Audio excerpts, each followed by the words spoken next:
नमस्कार दोस्तों, हमारी कहानी शुरू होती है ब्रिटिश काल से, जब भारत के अंदर ब्रिटिशों का शासन था।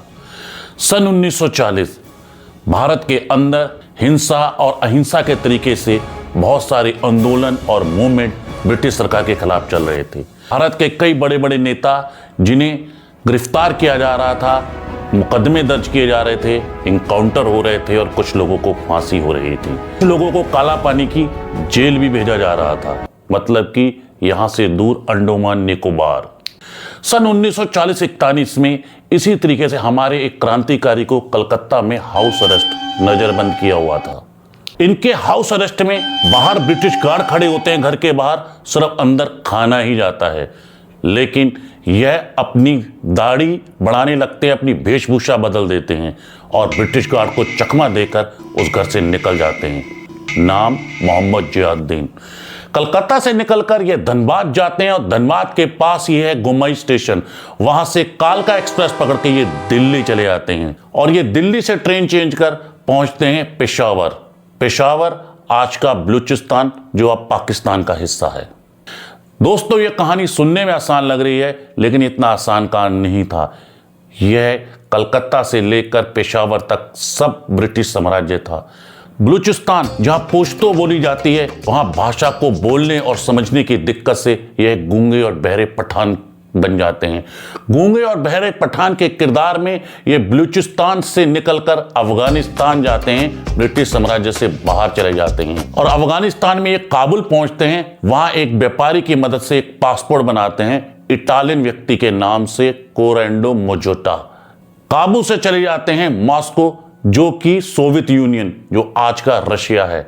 जी हाँ, ये मोहम्मद जियाउद्दीन कोरेंडो मोजोटा ये कोई और नहीं, ये हमारे महान क्रांतिकारी नेताजी सुभाष चंद्र बोस हैं।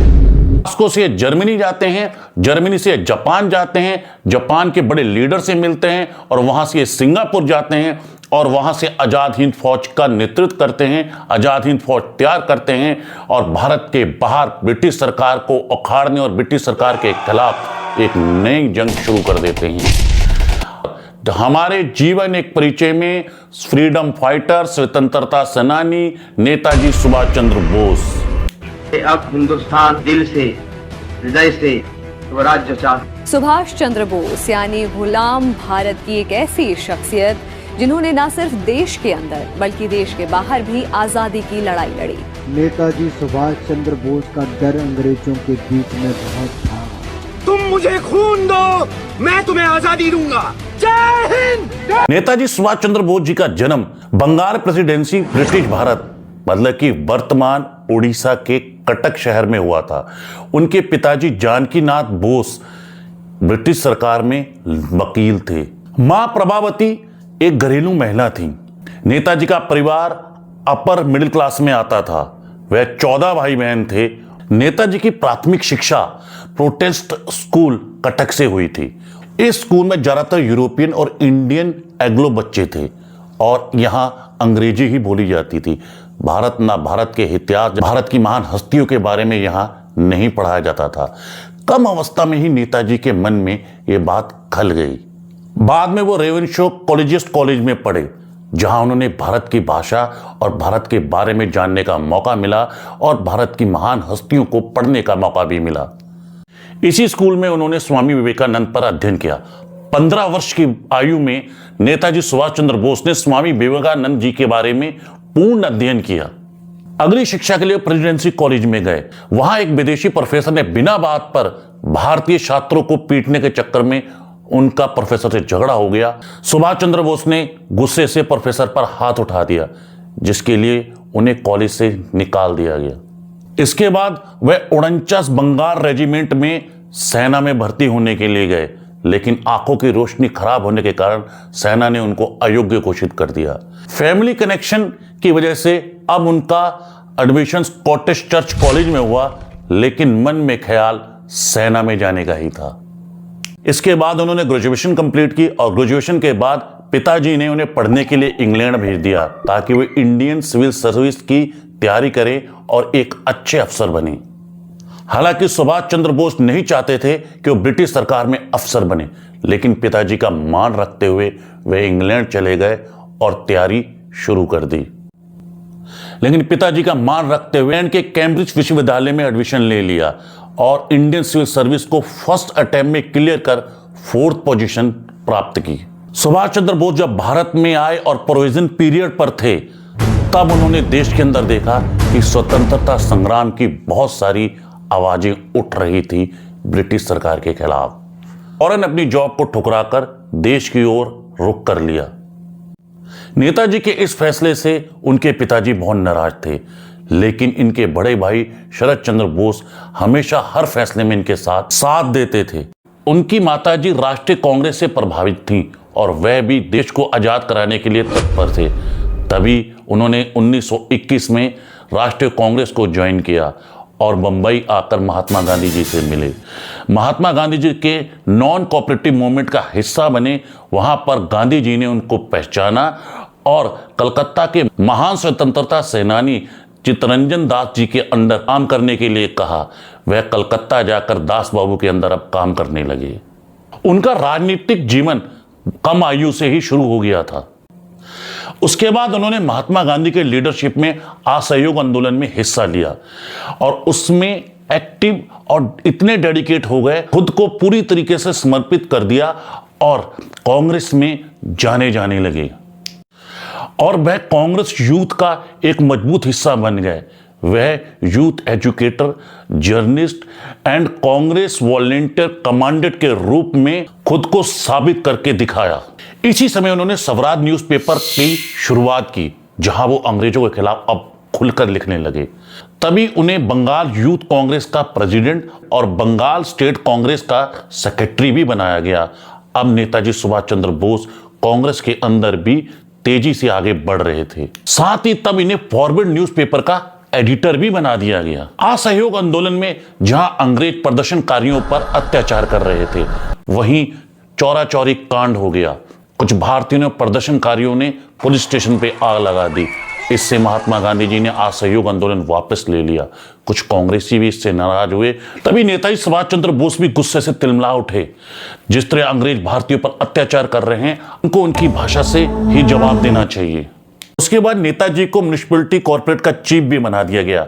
हालांकि उनके एडिटर और उनके बयान ब्रिटिश सरकार को रास नहीं आ रहे थे। एक प्रोटेस्ट के दौरान उनको गिरफ्तार कर लिया गया और उन्हें जेल में भी डाल दिया गया और उसके बाद उनको बर्मा शिफ्ट कर दिया गया। इसी दौरान उनको जेल में टीबी भी हो गई थी, लेकिन सन 1927 में उनको जेल से रिहा कर दिया गया और जेल वापसी के तुरंत बाद ही उनको बंगाल कांग्रेस का प्रेसिडेंट भी बना दिया गया था। अब चित्तरंजन दास बाबू जी का देहांत हो चुका था, लेकिन अब कांग्रेस में दो चेहरे आगे आ रहे थे। एक नेताजी सुभाष चंद्र बोस और दूसरे पंडित जवाहरलाल नेहरू। दोनों जिन्हें कांग्रेस के जनरल सेक्रेटरी मिले और दोनों ने मिलकर फ्रीडम मूवमेंट को और आगे बढ़ाया और स्वतंत्रता संग्राम को और तेज किया। सुभाष चंद्र बोस जी की लोकप्रियता दिन पर दिन बढ़ती ही जा रही थी। अब उन्हें कलकत्ता के मेयर के रूप में भी चुना गया था। 1931 के सविनय अवज्ञा आंदोलन के तहत फिर सुभाष चंद्र बोस को गिरफ्तार कर लिया गया था। तब उन्होंने जेल के अंदर यह जाना कि अंग्रेज भारतीयों का कितना उत्पीड़न करते हैं। उस वक्त जेल के अंदर उनकी तबीयत खराब हो गई। हालांकि 1931 में ही वो जेल से बाहर आ गए और जेल से बाहर आकर उन्होंने अब स्वतंत्रता संग्राम में और तेजी से भाग लिया। हालांकि उनका जेल में आना जाना चलता रहा। एक बार ये जेल में बंद थे तो टीबी के इलाज के लिए इनको यूरोप जाने की परमिशन मिल गई। यूरोप जाकर भी वहां पर बड़े बड़े लीडर से मिले। इसी वक्त उन्होंने अपनी पहली किताब द इंडियन स्ट्रगल भी लिखी। 1936 में उन्होंने भारत की वापसी की और उसके बाद 1 साल और जेल में रहे। 1938 में गांधी जी की मदद से सुभाष चंद्र बोस कांग्रेस के राष्ट्रीय अध्यक्ष बने, लेकिन उसी वक्त दूसरे विश्व युद्ध के बादल भी छा गए। सुभाष चंद्र बोस चाहते थे अंग्रेजों की अब इस कमजोरी का फायदा उठाया जाए, लेकिन यह गांधी जी के विचारों से अलग था। जहां गांधी जी शांति की बात करते थे, वहीं सुभाष चंद्र बोस के बयान अब गर्म ख्याली होते जा रहे थे। जहां गांधी जी शांति से आजादी का स्वाद चखना चाहते थे, वहीं सुभाष चंद्र बोस आजादी के लिए कुछ भी करने के लिए तैयार थे। दूसरी बार जब कांग्रेस अध्यक्ष का चुनाव हुआ, गांधी जी ने उनका साथ नहीं दिया, लेकिन सुभाष चंद्र बोस बहुमत से जीत गए और कांग्रेस के फिर से अध्यक्ष बने। महात्मा गांधी जी और सुभाष चंद्र बोस के कुछ विचारों में मतभेद था। जहां गांधी जी शांति से आजादी लेना चाहते थे, सुभाष चंद्र बोस जी का मानना था कि आजादी के लिए कुछ भी करना पड़े। जहां गांधी जी बगैर खून बहाए आजादी का स्वाद चखना चाहते थे, वहीं सुभाष चंद्र बोस तुम मुझे खून दो, मैं तुम्हें आजादी दूंगा के नारे के साथ चलना चाहते थे। सुभाष चंद्र बोस एक गर्म दिल की छवि के रूप में तेजी से ढलते जा रहे थे। इसीलिए गांधी जी को दिन पर दिन अब सुभाष चंद्र बोस जी के इंडिपेंडेंट आइडिया से परेशानी भी होने लगी थी।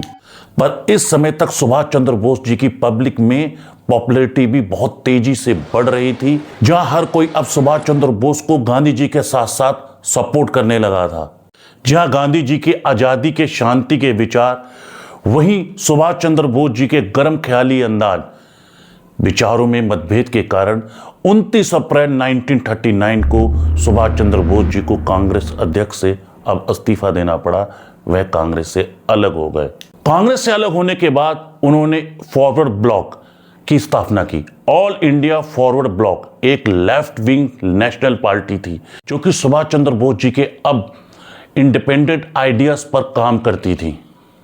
इस पार्टी के अंदर मेनली गर्म दल के लोगों ने बढ़ चढ़कर हिस्सा लिया था। पार्टी को भी अब देश भर से बहुत समर्थन मिल रहा था।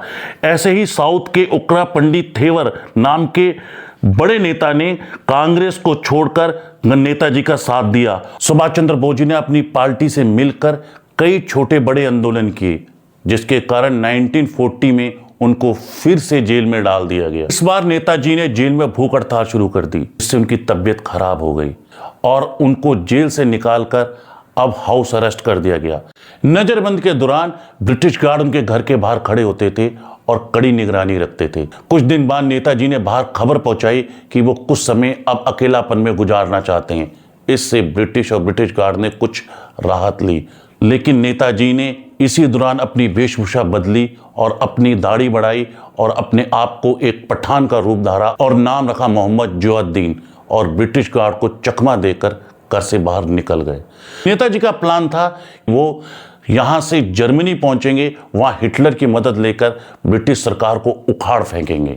यह काम भी नेताजी के लिए इतना आसान नहीं था। उन्होंने एक पठान की वेशभूषा ली और वहां से धनबाद पहुंचे, जहां अपने बड़े भाई शिशिर बोस जी से मिले और पास एक गमई स्टेशन से वो दिल्ली पहुंचे और दिल्ली के बाद वहां पेशावर पहुंचे। हालांकि वहां भी नेताजी के पार्टी के लोग उनसे मिले और आगे उनकी मदद की। पेशावर से रमेश तलवार नाम के व्यक्ति के मदद से वह किसी तरीके से अफगानिस्तान पहुंचे। पेशावर जहां पुश्तो बोली जाती थी, अब नेताजी को भाषा की दिक्कत से वहां एक गूंगे और बहरे पठान बन गए। मोहम्मद जियाउद्दीन के नाम से वो पेशावर से निकलकर अब काबुल अफगानिस्तान आ गए। काबुल अफगानिस्तान के अंदर उन्होंने काबुल में एक व्यापारी की मदद से एक फर्जी पासपोर्ट बनाया, एक इटालियन व्यक्ति के नाम से कोरेंडो मोजोटा। उसके बाद वह काबुल से मॉस्को गए। मॉस्को सोवियत यूनियन, जो आज का रूस है।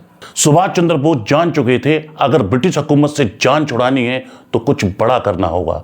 ये छोटे मोटे आंदोलन से कुछ फर्क नहीं पड़ेगा। इसीलिए उन्होंने दृढ़ संकल्प लिया और एक कठिन मार्ग लेकर आगे बढ़े। भारत से बाहर सबसे पहले सुभाष चंद्र बोस जी ने सोवियत यूनियन की मदद मांगने की सोची, लेकिन प्लान सफल होने से पहले सेकेंड वर्ल्ड वार में सोवियत यूनियन अलाइड फोर्सेस का हिस्सा हो जाते हैं, जिसमें यूएसए, ब्रिटेन और सोवियत यूनियन है। अब सोवियत यूनियन कम से कम ब्रिटेन की सरकार के खिलाफ तो नहीं जाएगा। सोवियत यूनियन के बाद अब उन्होंने एक्सेस फोर्सेस, मतलब कि इटली, जर्मनी और जापान, इनमें से उन्होंने जर्मनी की मदद के बारे में सोचा और हिटलर से मुलाकात करने जर्मनी पहुंच गए। मॉस्को के बाद वो रोम और रोम के बाद वो नाजी जर्मनी में पहुंच गए। जर्मनी पहुंचकर उन्होंने सबसे पहले एडम वॉन ट्रॉट जू सोजी से मुलाकात की और एडम वॉन की मदद से ही वो स्पेशल ब्यूरो ऑफ इंडिया में शामिल हो गए। और एडम वॉन वही व्यक्ति थे जिन्होंने जर्मनी के अंदर आजाद हिंद फौज के लिए रेडियो ब्रॉडकास्टिंग की शुरुआत भी करवाई। वहीं से स्पेशल ब्यूरो ऑफ इंडिया और इंडियन लीजन ने मिलकर सुभाष चंद्र बोस जी को नेताजी का टाइटल दिया था और उनका नाम वहीं से नेताजी सुभाष चंद्र बोस पड़ गया था। और इसके बाद इंडियन प्रिजनर ऑफ वार से भारतीय सेना बनाई। यह वह सैनिक थे जो ब्रिटेन के लिए उत्तरी अफ्रीका में लड़े थे। एक्सेस फोर्सेस द्वारा प्रिजनर मतलब कि कैदी बना लिए गए थे। इनको छुड़ाने के लिए नेताजी ने सबसे पहले हिटलर से मुलाकात की एक योजना बनाई और हिटलर नेताजी सुभाष चंद्र बोस से मिले। उनके कमाल के एटीट्यूड, कॉन्फिडेंस और इंटेलिजेंस से और हिटलर उनसे बहुत प्रभावित हुए और इसके बाद हिटलर ने सभी इंडियन प्रिजनर ऑफ वार को रिहा किया और नेताजी सुभाष चंद्र बोस का साथ दिया। छोड़े गए सैनिकों की संख्या लगभग 4,500 थी। अब नेताजी सुभाष चंद्र बोस के पास अच्छी खासी लोगों की तादाद थी। हिटलर और सुभाष चंद्र बोस की मुलाकात में हिटलर ने सुभाष चंद्र बोस जी को मदद की बात तो कही, लेकिन उनके जल्दी समझ में आ गया कि हिटलर उनकी मदद से नाजी प्रोपेगेंडा को ही आगे बढ़ा रहा है। और यह मदद भी धीरे धीरे कम होने लगी जब जर्मनी 1942 और 43 दूसरे विश्व युद्ध में बुरी तरह घिर गया और लगभग उनकी हार होने लगी। उस समय जापान की फौज तेजी से ईस्ट एशिया की तरफ बढ़ रही थी। सुभाष चंद्र बोस जी को समझ में आ गया था अब जर्मनी में रहना ज्यादा फायदेमंद का सौदा नहीं था। 1943 को वह जर्मनी से निकलकर अब जापान चले जाते हैं, लेकिन जर्मनी से जापान का रुख किया आगे की मदद के लिए। लेकिन जर्मनी से जापान पहुंचना अब नेताजी के लिए इतना आसान नहीं था। अब वो पानी के रास्ते जाने वाले थे। पूरा समुद्र दूसरे वर्ल्ड वार में ब्रिटिश जहाजों से भरा हुआ था। उन्हें बर्लिन से सुमात्रा पहुंचने के लिए पूरा 3 महीने का समय लगा था। यह सफर पल पल खतरे से भरा हुआ था। इस सफर में नेताजी और उनकी टीम U-180 सबमरीन में सवार होकर निकले थे। इसमें नेताजी और नेताजी की पूरी टीम दिन में पानी में समर्श रहते और रात को सफर करते। महासागर में नेताजी की सबमरीन दुश्मन की रडार पर आ गई थी, लेकिन नेताजी की टीम को इस बारे में पता चल गया। जैसे ही दुश्मन की सबमरीन आगे बढ़ी और नेताजी की सबमरीन ने डुबकी लगा दी और एक बड़ी दुर्घटना होने से बच गई। इस तरीके की स्लो जर्नी के बाद नेताजी सुभाष चंद्र बोस मेडागास्कर से 300 किलोमीटर दूर केप ऑफ गुड होप का चक्कर लगाते हुए फाइनली सिंगापुर पहुंचे। सिंगापुर तब जापान की टेरिटरी थी। फाइनली 11 मई 1943 को वो जापान के टोक्यो पहुंचे। वहां से भी उन्होंने कई रेडियो ब्रॉडकास्ट किए और भारतीयों को अपनी आजादी के संघर्ष में जुड़ने की अपील की। यहां सुभाष चंद्र बोस जी ने अब जापान की मदद से Singapore, Japan occupied territory Singapore में 40,000 की आर्मी को तैयार करना शुरू कर दिया, जिसे हम आजाद हिंद फौज के नाम से जानते हैं। राजबिहारी बोस जो कि एक स्वतंत्रता सेनानी थे, ब्रिटिश भारत से भागकर वह जापान में रह रहे थे और साउथ ईस्ट में रह रहे भारतीयों की मदद से उन्होंने इंडियन इंडिपेंडेंस लीग की स्थापना भी की थी। जब जापान की आर्मी ने ब्रिटिश आर्मी को ऑलमोस्ट हराकर साउथ एशिया पर कब्जा कर लिया था, तो इसी इंडियन इंडिपेंडेंस लीग ने भारत को ब्रिटिश शासन से मुक्त कराने के लिए इंडियन प्रिजनर ऑफ वार की मदद से इंडियन नेशनल आर्मी का गठन किया था। जनरल मोहन सिंह जो भारतीय ब्रिटेन सेना में एक अधिकारी थे, उन्होंने इस आर्मी को गठन करने में और इस आर्मी को ऑर्गेनाइज करने में अहम भूमिका निभाई थी। अगस्त 1943 में नेताजी आईएनए की कमान संभालते हैं और उसके सुप्रीम कमांडर बन जाते हैं। यांगोन और सिंगापुर में आईएनए का हेडक्वार्टर भी स्थापित करते हैं। अंडमान जो कि जापान के नियंत्रण में था, वह भारत का झंडा भी फहराते हैं। इस तरीके से नेताजी ने आईएनए को काफी मजबूत कर लिया था। उन्हें लड़ने और देश को आजाद कराने के बारे में पूरा समझाया था। और यही वो वक्त था जब नेताजी ने तुम मुझे खून दो और मैं तुम्हें आजादी दूंगा का नारा लगाया था। आईएनए की फौज में देश को आजाद करने के लिए एक जज्बा भर दिया था। 1944 के शुरुआत में आईएनए ने नॉर्थ ईस्ट के कुछ हिस्सों में हमला कर ब्रिटिश सरकार की नींव ही हिला दी थी। इस दौरान आईएनए के फौजियों में देश के प्रति इस प्रकार से प्यार झलका कि जब वो भारत के अंदर आए और जमीन पर लेट गए और जमीन को चूमने लगे और ब्रिटिश सरकार को उखाड़ फेंकने की कसम खाई। आजाद हिंद फौज ने ऑपरेशन यूगो जापानी फौज के साथ मिलकर ब्रिटिश इंडिया के खिलाफ लड़ाई की थी। शुरुआती लड़ाई में आजाद हिंद फौज को सफलता मिली, लेकिन इम्फाल और कोहिमा की लड़ाई जो 4 अप्रैल 1944 को लड़ी गई थी, युद्ध में आजाद हिंद फौज को हार का सामना करना पड़ा और पीछे हटना पड़ा। रुक रुक के होती बारिश और जंगलों के युद्ध से फौजी थक चुके थे। ऊपर से ब्रिटिश सेना ने इन लोगों की सप्लाई चेन भी काट दी थी। भूखे प्यासे बारिश में आत्मबल तो था, लेकिन ब्रिटिश सेना के एडवांस हथियार और एयरक्राफ्ट ने आजाद हिंद फौज को काफी नुकसान भी पहुंचाया था। तो दूसरे विश्व युद्ध के दौरान अमेरिका ने अब जापान के ऊपर परमाणु हमला कर दिया था, हिरोशिमा और नागासाकी में। इसमें जापान का द्वितीय विश्व युद्ध में बुरा हाल हो गया और उसको भी सरेंडर करना पड़ा। जहां नेताजी और आजाद हिंद फौज का सपना था कि लड़कर वो ब्रिटिश साम्राज्य को उखाड़ देंगे, इस युद्ध के बाद लोग अपने घरों से निकलकर अब ब्रिटिश सरकार का और विरोध करने लगे थे। आईने के दिल्ली चलो और जय हिंद के नारों ने अब पूरे देश को झुझोर दिया। पूरे देश में ब्रिटिश सरकार के खिलाफ एक बहुत बड़ा प्रोटेस्ट होने लगे और लोग घरों से बाहर निकलकर अब ब्रिटिश सरकार का सामने से विरोध करने लगे। कुल मिलाकर अपने देश को आजाद करने की एक लहर जाग उठी। इसका क्रेडिट नेताजी सुभाष चंद्र बोस और उन आजाद हिंद फौज के बहादुर सैनिकों को जाता है। नेताजी सुभाष चंद्र बोस ना किसी धर्म में भेद करते थे, ना जात में, सिर्फ देश उनका मकसद समाज सेवा। और इसलिए मोहम्मद अली जिन्ना जैसे इंसान ने भी उन्हें आजाद भारत का प्रधानमंत्री बनाने के लिए भी सहमति जताई थी। अब नेताजी सुभाष चंद्र बोस ने सोच लिया कि अब उनका जापान में कोई काम नहीं। आगे वो मैनचुरिया के लिए जा रहे थे, लेकिन 18 अगस्त 1945 ताइपे ताइवान से उनका विमान उड़ा और आगे जाके वो दुर्घटनाग्रस्त हो गया। अखबार में खबर छपी, अगस्त 1945 में ताइवान के एक हॉस्पिटल में नेताजी सुभाष चंद्र बोस ने अपनी आखिरी सांस ली। नेताजी की मृत्यु को लेकर लोगों में हमेशा एक कंट्रोवर्सी रही। कुछ लोगों का मानना था कि सुभाष चंद्र बोस देश की आज़ादी के बाद भी जापान और रशिया में बंदी हैं। कुछ लोगों का मानना था कि वो उत्तर प्रदेश के फैजाबाद में एक गुमनामी बाबा के नाम से रहते हैं। लेकिन उनकी मृत्यु के बाद भी लोगों को विश्वास नहीं हो रहा था। उनकी मृत्यु को भारत के लोग स्वीकार नहीं कर पा रहे थे।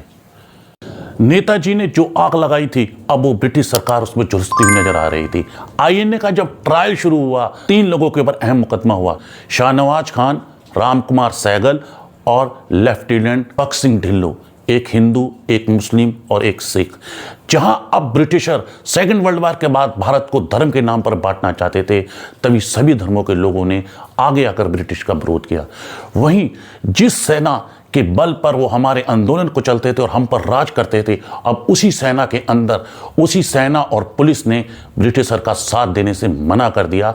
बहुत सारे सेना और पुलिस के लोग आईएनए के साथ आ गए।